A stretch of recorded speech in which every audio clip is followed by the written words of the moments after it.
I mean, Expressed on any program are those of the producers and/or the persons appearing on the program, and do not necessarily reflect the views and opinions of FRC Media, Bristol Community College, or the City of Fall River.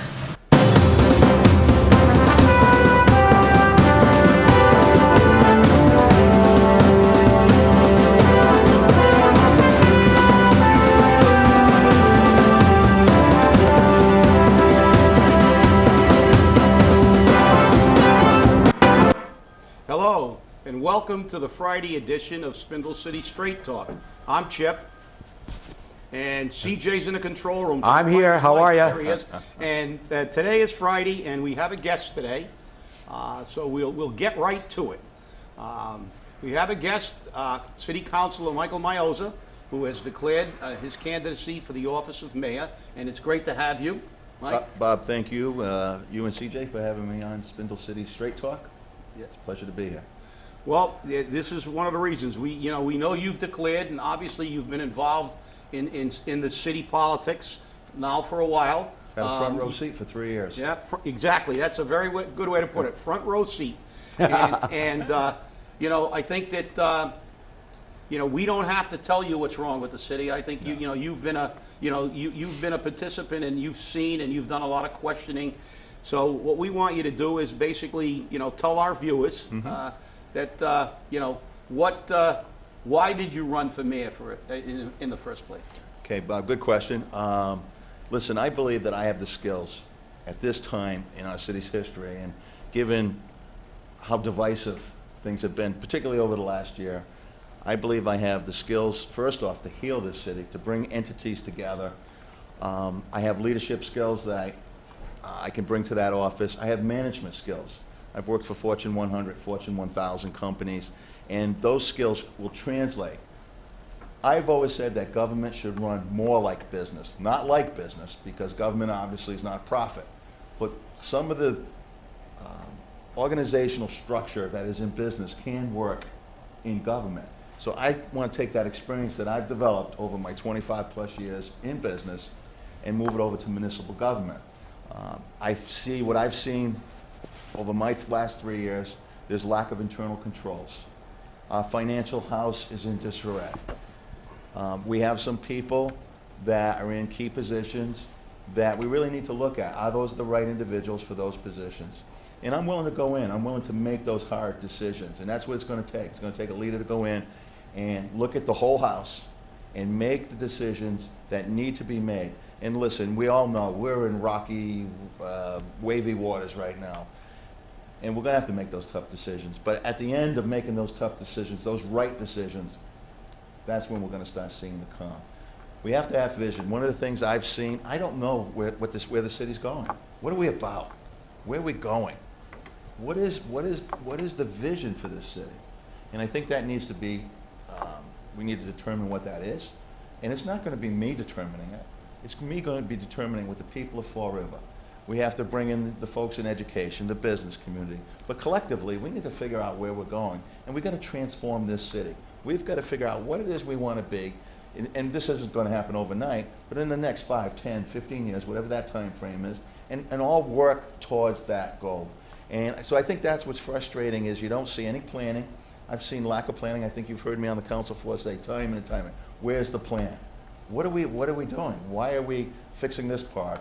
Why are we taking care of this? Where is the strategic plan?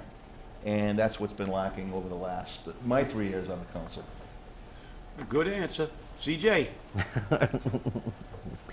Why would we want to talk to me? Well, because I have to. Well, it's just very interesting.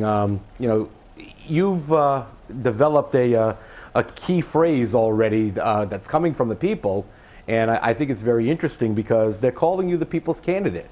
And, I have to ask, how do you feel about that statement? Because it's really, I think a compliment of all kinds. Well, I agree with you, CJ. I think it is a compliment. I think my campaign is going to be a campaign. It's going to be grassroots. It's going to be, I'm not going to have the political machine behind me. I know that. I am totally independent. I'm not beholden to anybody. So I think when you look at the candidates that are running for mayor, I think I distinguish myself. I think it gives the people a choice. maybe this is not a good analogy, it's like a deli. You're gonna have choices. I don't want to say what meat I am, but, but you know what I'm saying? There's gonna be a choice. And that's why I've interjected myself into this race, CJ, because I want to give the people a choice. And I believe I am a real choice because of my experience, how I've conducted myself on the city council. I got to imagine that people feel that I'm a truly independent people. I'm not afraid to question.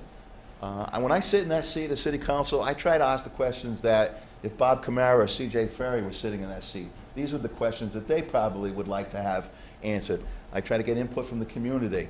I think people know that I'm well researched. I try to go in with a list of questions, whatever the issues. I scour that agenda, and I'm prepared to ask questions that I may need clarity on, because at the end of the day, I'm going to take a vote. I'm going to take a yes or no vote, and I'm going to have to defend that vote to the people of Fall River. And I've not had trouble doing that. And Bob, you know, we've not always agreed on things, and we've had telephone conversations. CJ, the same thing. But I'll explain to you why I made that vote. Again, we may not agree. And that's what I think. I think I'm a person that people can come to talk to. I listen, and you and I have spent a lot of time on the phone. And I listen to your position, and I listen to CJ, and I listen to people in the community. And that's what I think I bring. I listen. I'll take input from a lot of different sources, and then ultimately you have to make a decision, and you take a vote. So a long-winded answer to a short question, but well, I've got a little more difficult question, because Okay. one of the big questions going around, and they're portraying it as a negative against you, is he voted for this budget that doesn't work. And you and I have had conversation about that and why you took that vote, and you know, but I don't think people understand why exactly you took that vote. And would you have voted any differently, knowing then what you know today? let me answer the second part of that question. At this point in time, no. Okay, I still think it's early yet. That being said, and again, we've all had conversations about that. I really struggle. I think I know I'm on the record. I don't think I'm on the record saying that that budget really concerned me. But what concerned me even more was I was concerned about putting this city in chaos. I believe that if we went to a 1/12 budget, that doesn't automatically put us into receivership. We would have went through a period of struggles before we would have gotten there. I had a very productive meeting with the city administrator, with my colleague, Councilor Mitchell. We were able to get some concessions, not everything we wanted, but they were willing to make some concessions. In addition to that, we requested audits that the mayor and the administration agreed to. So that kind of gave me some comfort, thinking, okay, we're gonna have the auditor's office, state auditor's office in. We're gonna be doing some internal audits, some forensic audits. I'm thinking, okay, if there's something to be worried about, it will be discovered, and we'll have time to make that course correction. You know, you look at the people, I mean, the people that come down to the council, they're professional people. You hope they've done their homework. I know there's, you know, and over time I've lost some of the confidence and some of the trust, but that takes time. That didn't happen just like that. It happened over, you know, the last year primarily. So, yes, I mean, I could be criticized for voting for the budget. I think I'm clearly on the record that I was very concerned about this budget, but I thought the alternative was going to be much worse for the citizens of Fall River, and I couldn't do that. Well, yeah, you're right. And I think that the first time you were on our show, we discussed that, Yes. that vote at length. And you know, I'm glad that you said what you said. We've had many conversations, and we don't agree. So contrary to what's being passed around the city about CJ and I, we're not always, you know, even if someone doesn't take the same position we do, we don't go out and try to chop their heads off. I mean, if you know, you had your opinion, it was based on your research, and we can disagree. I think the key issue is, which I'm segueing into my next question, this whole issue about that dialogue between the people and the government and transparency. I see now they're beginning to tout Amazon and all the jobs. What they're not telling the people is that Amazon has also sent letters to other communities.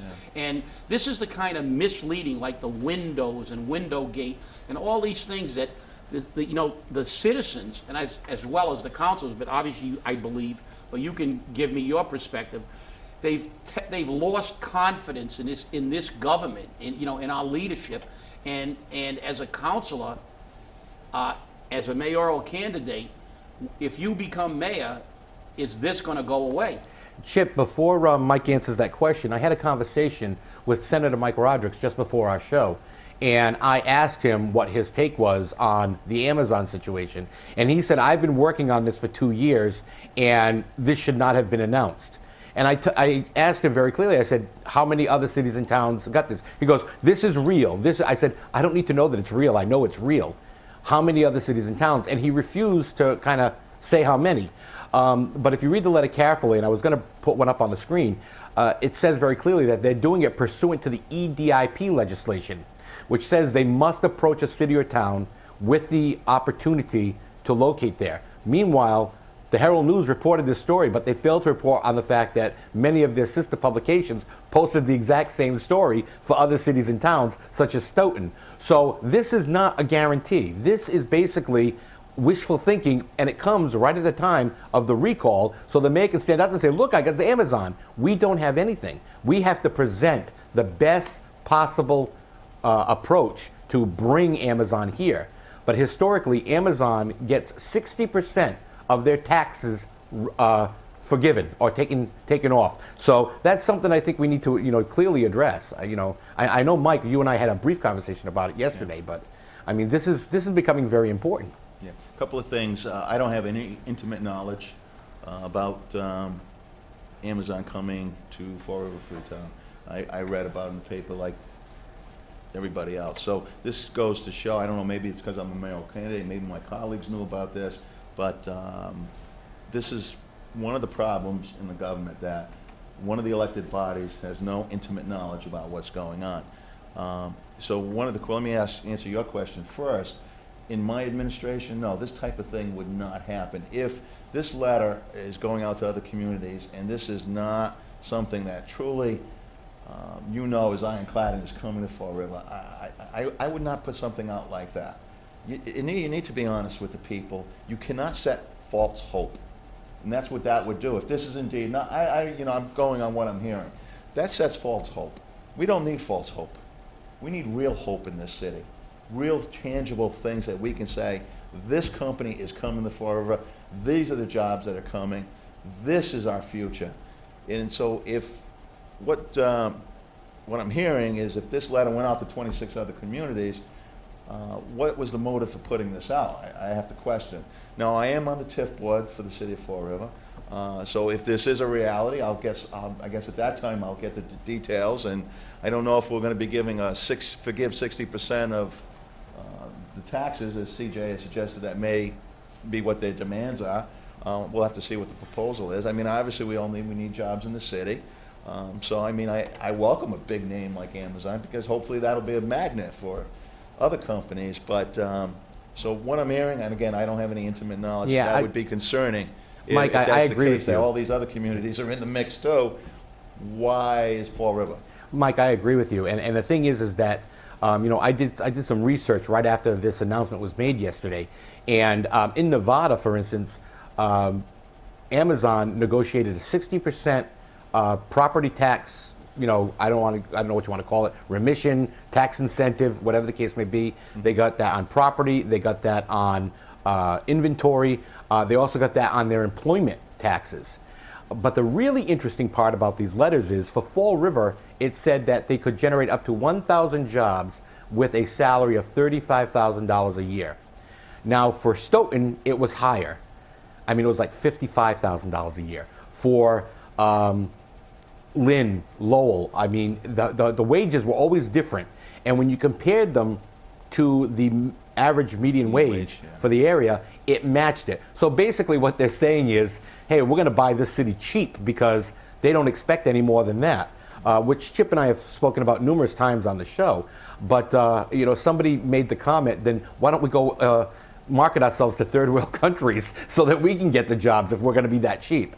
Our people are worth more than just, a minimum wage job. And it's really scary. And the other thing I want to just interject before you begin your answer, Mike, is what concerns me a lot is we've seen so many businesses, and it seems to me that Amazon is just shopping for the best deal, which then indicates they're not going to stick around once that deal goes away. And we've seen this happen in Fall River before. Industry comes in, they get their TIFs. When their TIFs go away, they go away. And this is not what's going to make Fall River sustainable. No. And this is the kind of thing that, you know, and obviously the timing, it's just before the recall, it's just, you know, and you know, there are elections coming, and the timing, you know, smacks of, you know, political opportunism. But the fact is that, you know, as the mayor, you know, will you actually you make these considerations? Because we've seen so many businesses come and go, and to me, that's more devastating than not getting a business. Because you get people, they have, as you said, hope. They get a job, they think they're set, Yeah. they're working, and then all of a sudden, they, you know, it's gone, and you know, they're disenfranchised again, and they begin to lose hope. So, I mean, that can, you know, as far as you're concerned, as far as you know, trying to build our economic base, what's your take Well, on I it? mean, look, I think, you know, I want to make this positive. If Amazon is coming to town, that's good. But I think what that does, though, it'll attract other corporations like that. So even if they do leave 10, 15 years down the road, hopefully we've created a base of businesses that will stay here. But I think that's only one piece, one spoke of the wheel. There's, you know, we've got the biopark, we've got other type of industry, whether it be, what do we go into tourism? I believe that manufacturing can come back. That manufacturing is leaving China, and there's an opportunity there. I don't know if we're exploiting that opportunity, because people in China are now realizing that they don't want to get paid. They want a healthy wage. And so now it's got to the point they're making demands. It's not cheaper now to make it in China and then ship it over here. So manufacturing is coming back. We've got a great manufacturing base here. So at least let's look at that. Again, another spoke of that wheel. I think what you have to look is you have to look at all the economic development opportunities and go after all of them. And then collectively, that's what gives you that strength to withstand if an Amazon leaves or another company leaves. But if you're trying to sustain yourself on one company, I just think you're going to have failure in the long run. Yeah, well, along those lines, when CJ was at the very lively council meeting, Yes, and it was lively indeed. it was very lively indeed. I was here watching the debate for state representative. And during that debate, something very interesting came up. The candidate for state representative, David Steinhoff, spoke about the opportunity that Fall River had with a company to bring in commercial cargo to our deep water port, because we have the second best deep Yep, water port. You know. yep. Yeah, and the city basically just didn't even want to talk about it because they're so concerned about, they think they're going to make this waterfront a tourist mecca. Now, as he said, everybody has their own opinion. We may disagree on this issue, but to turn away commercial containers and bring business here, which then could attract even more types of commercial industry on our waterfront, and try to think that we're going to out-tourist Newport and Providence and the Cape, I don't think that shows, you know, a rational thought process, at least in my opinion. And to us to dismiss this opportunity with the city in this condition, I mean, what's your feeling on something like that? Well, It's I just- mean, I don't think we're in a position to toss away any ideas at this point in time. So I think everything needs to be on the table. It needs to be properly vetted. And if at the end of the day, and this is where a strategic plan helps you, because you have determined what you want to do with that waterfront. And if collectively it's been decided that it is going to be tourism, then okay, that makes sense. I don't think we're there. I don't know if we've done that yet. We've not done that analysis. So now you've thrown out an idea that somebody else will get that opportunity, and now it'll become a lost opportunity because you really haven't decided what you're going to do down at the waterfront. And this is why I think you need I know. You need strategic plans. You need to know where you're going. And then when all these other ideas come up, does it fit into what you're trying to do? And it becomes easier to say, okay, we're going to reject that because that's not our plan. That doesn't fit in right now. Or we're going to do that. So that's where the lack of planning, the lack of vision, the lack of knowing where you're going, you make these kind of decisions because Because I don't really know. Is that what we're doing down the waterfront? Who's made that decision? Where's that coming from? I'm not sure. I've not, I mean, I've heard, but I don't know if everybody's on board. And if everybody's on board, or mostly, I mean, I understand you're always going to have some detractors, but if everybody gets it, this is where we're going, then you don't question those kind of decisions because you kind of know that's not the way we were going. And it gets back to something I always harp on in front of the council. To me, the economy is fueled by the people, and we don't have people with a lot of discretionary income. For example, we want to develop the waterfront, we're going to depend on tourism. I don't think that's really viable with Newport. There are far more hotels and ability to handle tourism in Newport because America's Cup, and you have Providence, and you have Cape Cod. I mean, if we had an influx of tourism, what are we going to begin to build hotels? Where are these people going to stay? But the other issue, on that is, we've heard, and I think CJ can corroborate that, we've heard that Jerry Remy's is already looking to sell. Really? And again, this is an indicator of what happens in a community where we have such a low income level that, Jerry Remy's is a nice place. However, people in Fall River can't afford a $9 hamburger. And we did have that conversation when they first opened, and I told many city councils, I don't know if I told you, Mike, but I said the income level of this city cannot support such a restaurant. And it is true, we have heard through numerous sources that Remy's is up for sale. It doesn't mean it's going to remain Remy's. It's probably going to become a different restaurant, if it at all.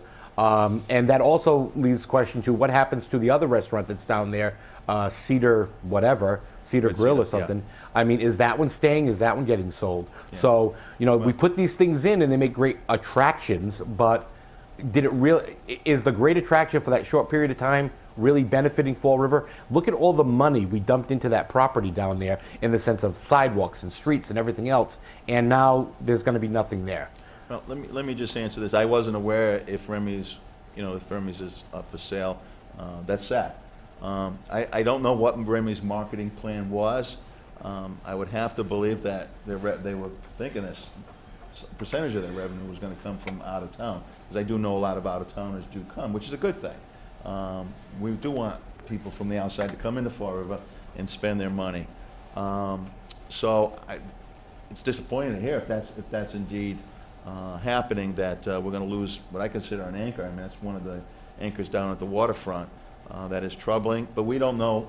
And the thing, I guess, is we probably shouldn't speculate if they are for sale, why they're for sale. Maybe there's other things going on, unless we know for sure it's because they're not attracting business. I don't know that, so it would be not fair for me to comment.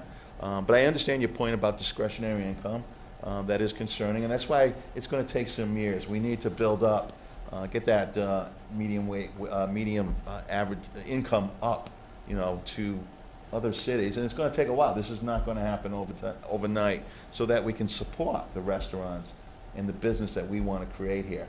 I've said it time and time. We all know we're losing the middle class in Fall River. We see the population decline. I've got a son that was, born and raised in Fall River, educated in UMass Dartmouth, but when it was time to settle down, he didn't settle down in Fall River. And I know that's not a unique story. It's happening all over the city. Young people are being brought up here. They love Fall River. They're educated in the area, but they don't see the opportunities, whether it be jobs or the infrastructure that the young people want, the nightlife and things like that. So we need to look at that. We need to figure out, stop it if we can, because it's happening. People are leaving the city. And then on top of that, the people that are choosing to stay here, we beat them up with tax increases, property tax increases, fees, water rate increases. So, and what troubled me when we talk about the budget was I felt that with this budget in particular, because of lack of planning, we were punishing the people. They were the ones that were, said, well, we messed up, but you're going to make it up. And that's where I really, really struggled with this budget, because of lack of planning. We were going to put the burden on the people that chose to stay here. That was very frustrating to me. CJ's giving me the signal. We're running out, so I think we should get down to something I think is very, very important for the viewers. at the beginning, you touched upon your background in management and things like this, and I want you to give us an idea, because obviously many of these people who are running are they're politicians. Their background, their backgrounds vary, and we're going to give you some time to kind of say, as you said, you work for some companies, and your perspective on running the community because of your background. Why don't you expand on that a little bit? The first thing you touched on, I am a politician as well, but what I've tried to do is give a politician a different look, tried to be different, and I hope I've done that. And I've always said, if the day comes where I am not working what's in the best interest of the people of Fall River, it's time for me to step aside. That time may come, I don't know. It's not, but it hasn't come now. It has not come now. Listen, I have a varied background in terms of business. I've worked for Fortune 100 companies. I've been all over the globe working on processes, billion-dollar corporations, worked with multiple different types of people, CEOs, all types of people. So I bring a very experience with me. Like I said earlier, government should not run like business. It should run more like business. And I think we can see that right here in Fall River. I think we see lack of internal controls. We see lack of leadership. We see lack of communication. And I don't want to sit here and go over all the missteps that the mayor has had over the last few years in his term, but this can be fixed. And when I look at my candidacy as to compared to the other candidates that have announced that they want to seek this leadership position, I feel I stand up. My qualifications are just as worthy. I think we're all different. Our leadership styles are all different. I consider myself a people person. I'm a listener. I'm going to listen to Bob. And we said this already at the early time. I may not agree, but I'm going to listen to you. And every once in a while, you're going to get a nugget, a gold nugget. Wow, Bob just hit on something. Because we all filter things through our own environmental filters. I don't profess to have all the answers. But what I do know about myself is that I'm willing to listen to people. I'm going to take the best of all those insights and suggestions, and we're going to put those into place. It's not about me. It's not unilateral. This is about us. We're in this big boat together called Fall River, and we've got to steer. And right now, it's just going in a circle, and we need to all put our paddles always in the water and just row the same way. And when we do that, and again, it's not going to be overnight, this city will change. That's almost inspirational, I'll tell you. It really speaks volumes. And I guess maybe the people's mayor will be a term that definitely fits you. Well, thank you. And I think it's going to be very interesting to see what this election holds. Yeah, and let me just clarify one thing about it. Politicians do come from varied backgrounds, but I think my point is, on the city council, you kind of like, you're dealing with something that's coming before you. You are not the person who develops the plan. That's a good point. And I think that when you become the CEO, especially of a city like this, that is really needs to become a cohesive government, you need a leader with some type of experience. To have someone who was a bagger at Stop and Shop and take over, a multi-million-dollar corporation, which is what Fall River is, and really has never worked on planning. As you said, that's the thing that I was trying to say. Obviously, on a city council, they propose, you dispose. It's a different thing. Yeah. But when you're in that sixth floor, you have to propose. Mm-hmm. And if we continue to propose things that are all over the place, and that's why I wanted to highlight that. No, you make an excellent point. What you said was, as CJ said, truly right on point. It was almost inspirational. Yeah, thank you for being on the show today, Mike. Appreciate it. Thank you for the And thank you for opportunity. watching. You've been watching Spindle City Straight Talk on FRC Media. Have a great day. And good luck. Thank you, gentlemen.